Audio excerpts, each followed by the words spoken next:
I'm coming. Tim, we must check that barometer downstairs. I can't always expect to wake up when lightning flashes. Well, Uncle Martin, it was working, I thought. Maybe it fell or something. You know, that sometimes can throw it off of its readings. You know, as I've explained to you before, if I'm to stay here on Earth with you in this apartment, I must have an accurate barometer available to me at all times. Hey, ready? All right. Easy. What? No. There you are. I don't know, hold you for a while. I hope so. Oh, you remember what happened last time, don't you? Oh, yeah. With you popping in and out like a duck at a shooting gallery? Popsy, we call it. Being hit by lightning without being properly grounded is not funny to a Martian, Tim. Oh, I know, and then you start appearing and disappearing with no control whatsoever. There are many things that can happen to me in my jeopardy on Earth, but the most distasteful of all is Popsy, popping in and out, never knowing if you're coming or going. That reminds me, I was having a wonderful dream about Bridget Bardot and the Beatles. Now, maybe if I just hurry on back to sleep.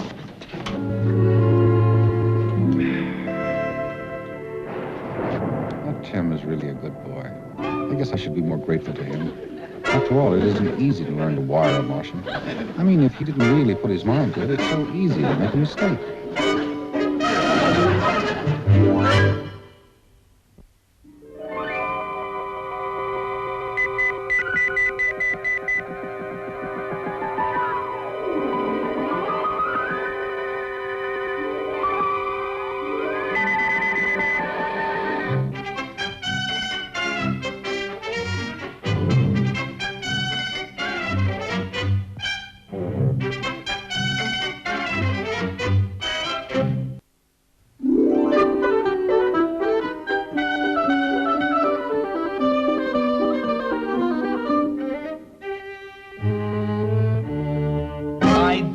Make a mistake. I've wired you many times, and even if I were half awake, I told you I could do it in my sleep, and I can. Then would you please tell me what went wrong? How can I tell you when you're not here? Now, here, will you stay here? Do you think I like it? I can't help myself. My stomach feels like the inside of a loop-de-loop. There, you see? I even disappear without my antennas up. Uncle Martin, I know I wired you correctly. Now, of all the things that happened to you, I know that Popsy is one of the worst. Believe me, I get just as shook up and shaky watching you as you do. Doing what you're doing, which I know you don't do. Do you? If you wired me correctly, if you were really positive... I am. Then I'm short-circuited. There must have been an overload in my system. What do we do now? Long-circuit me. How do we do that? Hook me in circuit with a TV antenna. Then we go to the toaster. Next, we go to the coffee percolator, and then to the blender. But don't plug me into house current. Yeah? Here I am in the living room.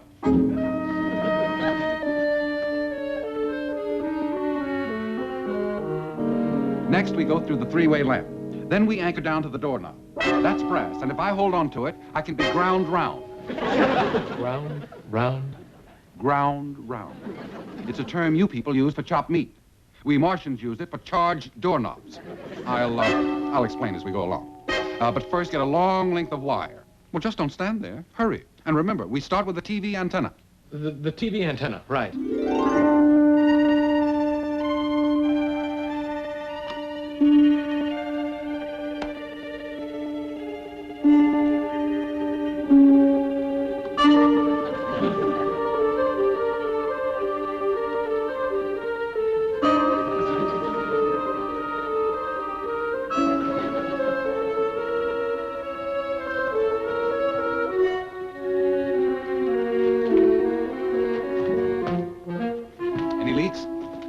Solid all the way. All right. The toaster should pop any moment now.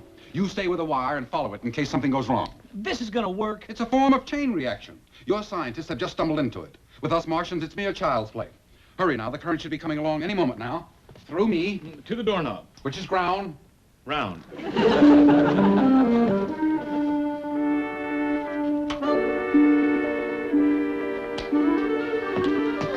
Any second now. I'm ready. Come on, Papa.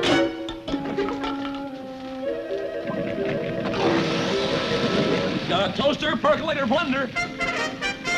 Here it comes. Now she blows. Hello. What are you two yelling about? Where's Martin? Oh, I don't know. He was here. He stepped out. He wasn't here. Who are you yelling at? Oh, it must have been the TV. Oh, the TV, yes. I think you just blew a tube. What's all that wire strung for? Oh! Current. You see, I'm rewiring the house, and, well, that's why the TV set went off. I thought I'd save a little on our electric bill. Well, that's nice. You know, I always get such a tingle when I come up here to see you and Martin. Oh, I wanted you to remember what you promised. Promised? Yes, my brother Stanley's bringing my new stereo tonight. I've told him so much about both of you, and he's dying to meet you. Now, remember, you promised.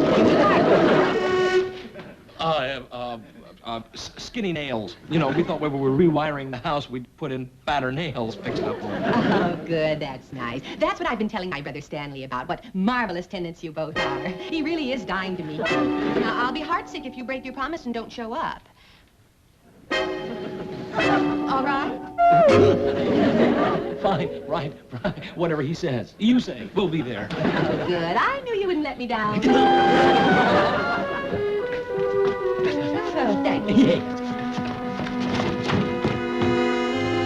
Have you gone mad? Now what's the matter with you? Popping in and out, levitating, pushing me right in front of Mrs. Brown. I couldn't help popping in and out. You know that. The mix didn't take. The ground round passed me. And the levitation. It was Mrs. Brown. Mrs. Brown? The charge passed me and went through to Mrs. Brown. She had her hand on the doorknob, and instead of me being the end of the ride, I became a conductor. You what? Mrs. Brown?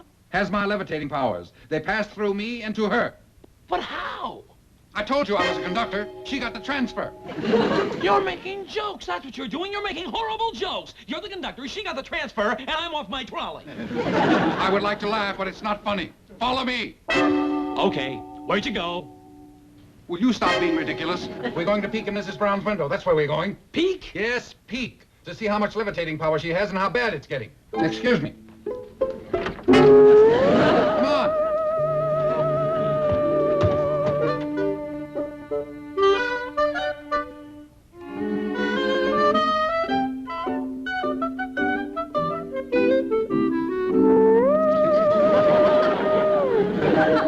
Maybe it's going to rain. You're right. She's got it. How bad? How can I tell? She keeps pointing at her hair. It keeps straightening up. So far, she hasn't done much else. Well, she's not panicked. She doesn't realize. And that means she doesn't have it that bad. Yet. It gets worse. Yes. Take another peek and see if she has a plastic hairbrush on the table.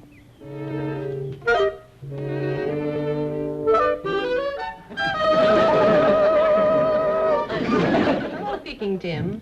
I had the strangest thing happen in my hair. Is something I can do for you, Tim? Oh, no. I was just walking by, and I was wondering what time tonight. Oh, after dinner, around 8-ish. That'll be fine. I can't understand why my hair won't stay curled. Maybe I'm nervous because Stanley is coming. Oh, well, maybe that hairdryer will do the trick. Did I hear her say hairdryer? Yes. Does she have a plastic hairbrush on the dresser? I think so. Good. Then that's how I get back my levitating powers. How? Tim! Tim, are you still there? Yes. Because I'm going under the dryer and I won't be able to hear you if you want to talk to me. Oh, that's no problem. I was just leaving. See you at 8-ish. You and Martin. Bye.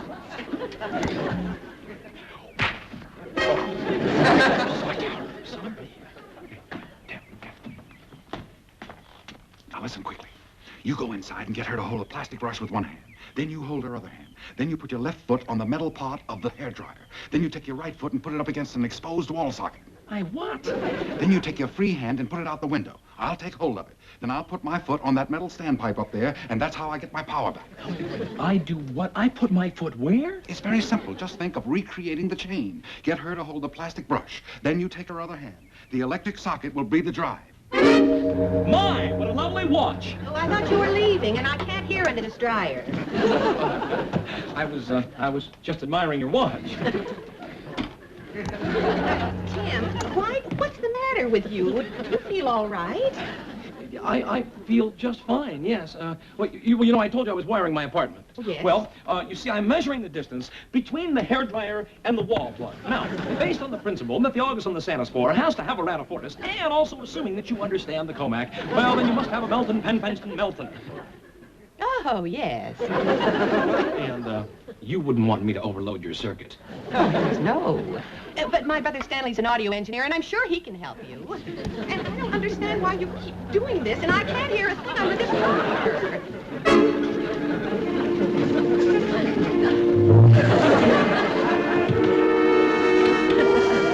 Hi there. Hi, I'm Stanley.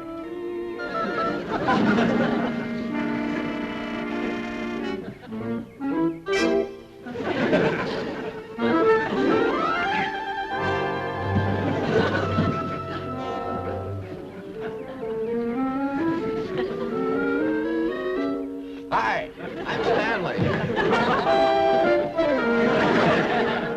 Stanley! Hi, sis. Have you seen my Uncle Martin? He was standing right here. You mean Speedy? I said hello, turned my back, and he was gone. Well, don't just stand there, Stanley. Come on in. I will, as soon as he lets go of my hand. Oh, yoo-hoo, Martin. This is my brother Stanley. That's his Uncle Martin. And I'm Tim O'Hara. Hi, Speedy. Excuse me. I'll be right in, sis. I'll get the stereo. You'll love it. All right.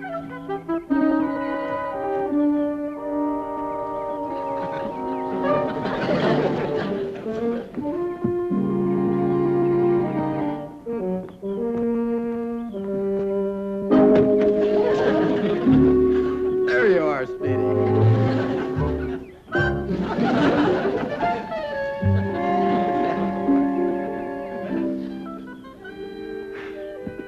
Sure in great shape. He gets around like greased lightning. Greased lightning. He was right. If I had thought of it sooner, I'd have my levitating powers back by now. All right, so he said greased lightning. It's just a figure of speech. He didn't mean anything by it. I don't care whether he meant anything about it or not. He said greased lightning, and he was right. What's in the glass? It's a chemical holding powder. It can be whipped up from some of your simple home cleaning detergents. It cuts grease. Holds me. Counteracts the popsy. Instead of slipping in and out like greased lightning, which caused it, I shall be permanently held in place. I think I've just disappeared. You're real gone.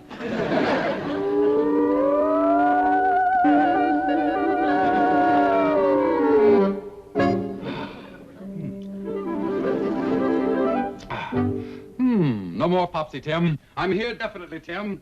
Now we can go and visit Mrs. Brown and her brother like I promised. Well, why didn't you do that before? I mean, instead of, you know, all this long circuit stuff. This isn't permanent, Tim. As a matter of fact, it's only temporary. And dangerous. Dangerous? Like putting a penny in a blown-out fuse box. If you leave it in too long, I still have to be long-circuited. Then I have to chain react my levitating powers back from Mrs. Brown. That's the main reason for going to visit with her. Okay, let's go. Wait a minute. Where am I going? I don't even know what I'm supposed to do. Aha, good point, Tim. I took this ring from our plumbing. It's brass. Now, I want you to put it on the right index finger of Mrs. Brown. It will ground her. Her levitating finger? And I'll get Stanley to take apart the stereo set he bought. Take it apart? Well, it has the transistors and condensers that I need to complete my long circuit. But I don't understand. It'll be like shooting ducks in a barrel. It'll be very easy, Tim, believe me. Oh, ducks in a barrel, pennies in a fuse box. But what am I supposed to do? Take the ring. Oh, on her right hand and on the right index finger, and as soon as she points. I don't understand why that picture keeps falling like that.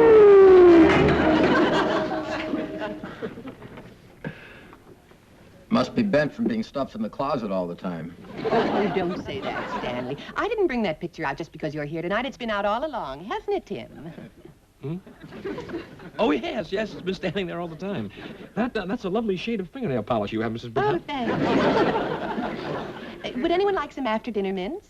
If you would, they're right here.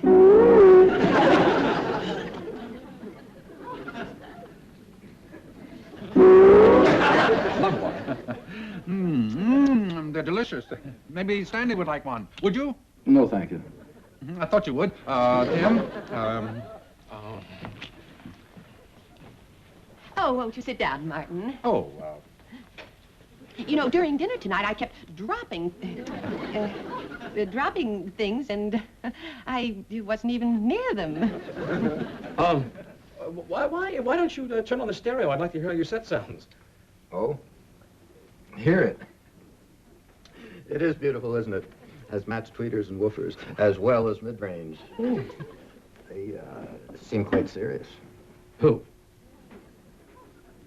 Oh, yes. Well, you know, they're just friendly neighbors. We all are. Just one big happy family. Oh, Stanley, will you play the machine? Now that you have it all hooked up, I'd love to hear it. I'll turn on the preamp and show you how pretty it warms up. If they're really serious, I'll wire a whole house for them. You wire a what? Oh, well, you got them all wrong. That's not what it looks like. Oh, no? Well, it better be. That's my baby sister.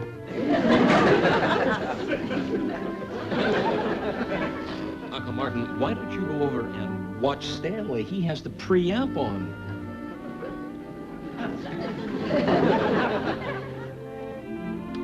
I'll take Mrs. Brown in the kitchen. I have the ring. A ring in the kitchen? Yeah, well, yes, it's an old family ring, and I'd like you to look at it. And the light's much better in the kitchen. Oh, yes. Oh, yes, yes. It's a very lovely heirloom, and you know much more about these things than we do. Oh, I do? Of course you do. Now, this belonged to my grandmother.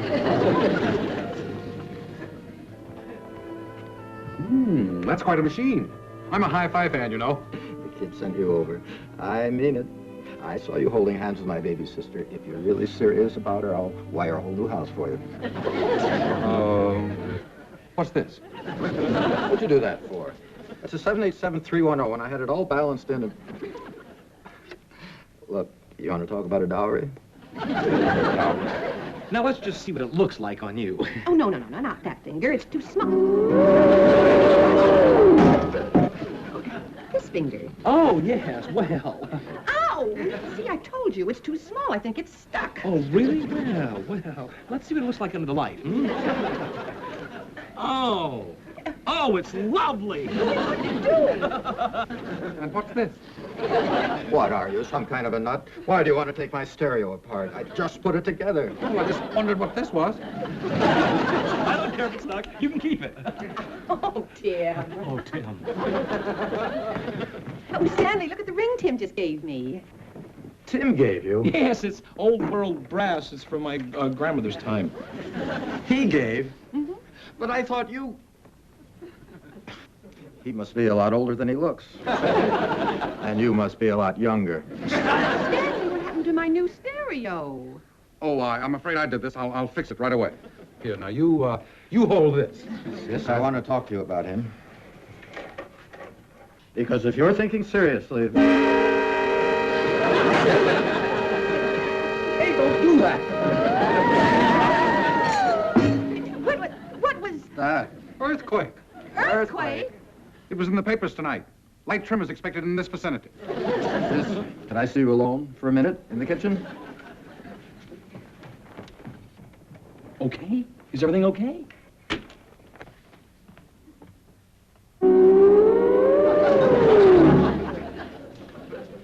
Good as new. And I've learned something earthian, Tim. Like you people, I really don't appreciate what I have until I lose it. Well, I'm glad you're so happy, but what about them? Nothing. Nothing.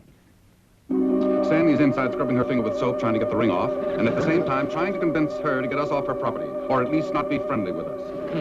What'd she say? No. What are you doing? Lower those things. You forget, Tim, that getting my levitating powers back is only the first part. I'm still on a temporary penny in my fuse box. I'm existing on cleaning detergents. I still have to cure my popsy. You're gonna leave me here? You will make apologies for me.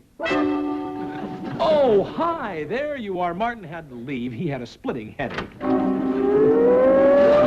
Earthquake. It must have sprung the door jam, but let's not worry about that. Well, how are you doing, Stanley? I mean, I've really been looking forward to meeting you. Tell me all about yourself.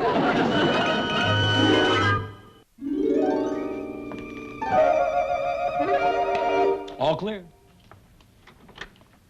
I'm ready. You know, I really shouldn't help you. Why? Well, after leaving me with Mrs. Brown and her brother. Well, now, being a little bit uncomfortable socially is not the same as, he who levitates and runs away lives to levitate another day. Now, get going. That toaster's gonna pop at any second now. Just what would happen to you, Uncle Martin, if, Don't ask. I smell something burning. Oh, toaster. No, I think it's me. Come on. Come on. Here she comes. Ready and waiting. Hello, anybody home? Your front door was locked, so I thought I'd try the back door. Oh, still working on the rewiring? Yes, we almost have it. Done. I just came up to bring you back this ring. It really is an antique. My brother Stanley told me it came from an old plumbing fixture. No. Well, perhaps we were rewiring the sink. Mrs. Brown, I'm terribly sorry that I wasn't better company for your brother. Oh, well, that's all right. Actually, it does... What? Residue. Half hour. A half hour? Mrs. Brown, would you like to watch a little TV with me? Now? The Late, Late, Late Show.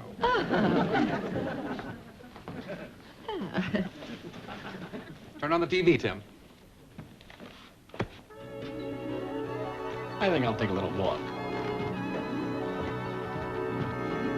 But, Tim, it's one of your favorite programs. At least you could let me sit down.